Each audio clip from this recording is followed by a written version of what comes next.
India പരമാധികാര റിപ്പബ്ലിക്കായിട്ട് 75-ാം വർഷത്തിലേക്ക് കടക്കുമ്പോൾ രാജ്യം എവിടെ നിൽക്കുന്നു?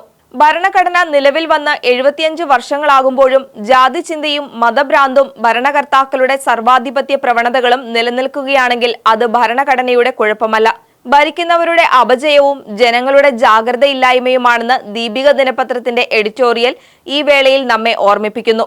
മാധ്യമങ്ങൾ ഭരണാധികാരികളെയും സമൂഹത്തെയും നേർവഴിക്ക് നടത്താൻ ജനാധിപത്യത്തിന്റെ കാവൽക്കാരാകേണ്ടവരാണ്. എന്നാൽ ഇന്നോ മാധ്യമങ്ങൾ പലതും കച്ചവട സ്ഥാപനങ്ങളായപ്പോൾ മാധ്യമ പ്രവർത്തകരും അവർ പോലും അറിയാതെ അവസരവാദികളായി. വഴുക പരുവത്തിൽ നീങ്ങുന്ന മാധ്യമങ്ങൾക്കിടയിൽ ദീപികയുടെ ശബ്ദം അതുകൊണ്ട് തന്നെ ഏറെ ശ്രദ്ധേയമാവുകയാണ്. ഭരണകർത്താക്കളുടെ വെറും ഷോയിലും വാചക കസർത്തിലും കപട വികാര പ്രകടനങ്ങളിലും ഭ്രമിച്ചു പോകുന്ന ജനതയ്ക്ക് ഒരു ഉണർത്തുപാട്ടാണ് ദീപികയുടെ സമീപകാലത്തെ കാഴ്ചപ്പാടുകൾ. ലോകത്തെ, ഇന്ത്യയെ, കേരളത്തെ എന്നും ശരിയായ ദിശയിൽ നയിക്കാൻ ദീപികയ്ക്ക് കഴിയട്ടെ എന്ന് നമുക്ക് ആശിക്കാം. നല്ല ചിന്തകളിൽ ശക്തി സംഭരിച്ച് മുന്നേറാം. റിപ്പബ്ലിക് ദിനത്തിലെ പത്രമുത്തശ്ശിയുടെ വിശകലനങ്ങൾ നമ്മെ സ്വയം വിമർശനത്തിലേക്ക് നയിക്കുന്നതാണ്.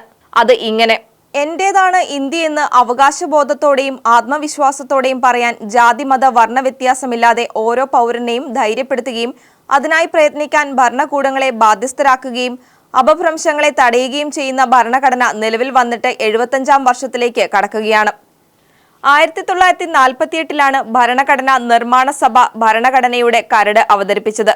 ജനങ്ങളുടെയും മാധ്യമങ്ങളുടെയും നിയമസഭകളുടെയും ഭരണഘടനാ നിർമ്മാണ സഭയുടെയും അഭിപ്രായങ്ങളും നിർദ്ദേശങ്ങളും പരിഗണിച്ച് 1949 നവംബർ 26-ന് അന്തിമ അംഗീകാരമായി. 1950 ജനുവരി 24-ന് ഭരണഘടനാ നിർമ്മാണ സഭ ഒപ്പുവെക്കുകയും 26-ന് പ്രാബല്യത്തിൽ വരികയും ചെയ്തു. ഭരണഘടനയുടെ ശില്പി ഡോക്ടർ BR അംബേദ്കർ ആണെങ്കിൽ ആമുഖത്തിന്റെ ശില്പി പണ്ഡിറ്റ് ജവഹർലാൽ നെഹ്റുവാണ്. ഇന്ത്യയിലെ ജനങ്ങളായ നാം എന്ന് തുടങ്ങുന്ന ആമുഖം ഭരണഘടനയുടെ ആത്മാവാണ്. പരിഷ്കൃത ലോകത്തെ അഭിസംബോധന ചെയ്യുന്നൊരു കവിത പോലെ ഉള്ളടക്കത്തെ പ്രതിഫലിപ്പിക്കുന്ന ആമുഖം. ഈ റിപ്പബ്ലിക് ദിനത്തിൽ ഭരണഘടനയുടെ ആമുഖമെങ്കിലും വായിക്കാനായാൽ നാം ഇന്ത്യയെ കണ്ടെത്തുമെന്ന കാര്യത്തിൽ സംശയമില്ല. ഭരണഘടന നിലവിൽ വന്ന് 75 വർഷങ്ങളാകുമ്പോഴും ജാതിചിന്തയും മതഭ്രാന്തും ഭരണകർത്താക്കളുടെ സർവാധിപത്യ പ്രവണതകളും നിലനിൽക്കുകയാണെങ്കിൽ അത് ഭരണഘടനയുടെ കുഴപ്പമല്ല, ഭരിക്കുന്നവരുടെ അപജയവും ജനങ്ങളുടെ ജാഗ്രതയില്ലായ്മയുമാണ്. മതേതരത്വവും ജനാധിപത്യവും അപകടത്തിലാണെന്ന് ആശങ്കപ്പെടുകയും മുന്നറിയിപ്പ് നൽകുകയും ചെയ്യുന്നവരുടെ എണ്ണം വർദ്ധിക്കുകയാണെങ്കിൽ ഭരണഘടനയുടെ കാവലാകേണ്ട അധികാര കേന്ദ്രങ്ങളെ ഓഡിറ്റിംഗിന് വിധേയമാക്കേണ്ടതുണ്ട്. ഒരു പൊതു തെരഞ്ഞെടുപ്പിന്റെ കേളികൊട്ടുയരുന്ന പശ്ചാത്തലത്തിലാണ് ഇത്തവണത്തെ റിപ്പബ്ലിക് ദിനാഘോഷം. ജനാധിപത്യത്തെയും ഭരണഘടനയെയും സംരക്ഷിക്കുന്നതിൽ പാർലമെന്റ് അംഗങ്ങൾക്ക് സവിശേഷമായ കടമയുണ്ട്. രാഷ്ട്രീയ പാർട്ടികളോടും അതിന്റെ നേതാക്കളോടുമുള്ള അതിരറ്റ ആരാധനയിലും വിധേയത്വത്തിലും ഭയത്തിലും ജനപ്രതിനിധികൾ ഈ കടമ മറക്കരുത്. ഭരണാധികാരികളെ തെരഞ്ഞെടുക്കുന്ന കോടിക്കണക്കിന് വരുന്ന വോട്ടർമാരും ഇതൊക്കെ ഗൗരവത്തിൽ ചിന്തിക്കണം. ഒരിക്കൽ നഷ്ടപ്പെട്ടാൽ പെട്ടെന്നൊന്നും തിരിച്ചുപിടിക്കാൻ കഴിയുന്നതല്ല ജനാധിപത്യവും അത് നൽകുന്ന സ്വാതന്ത്ര്യവും.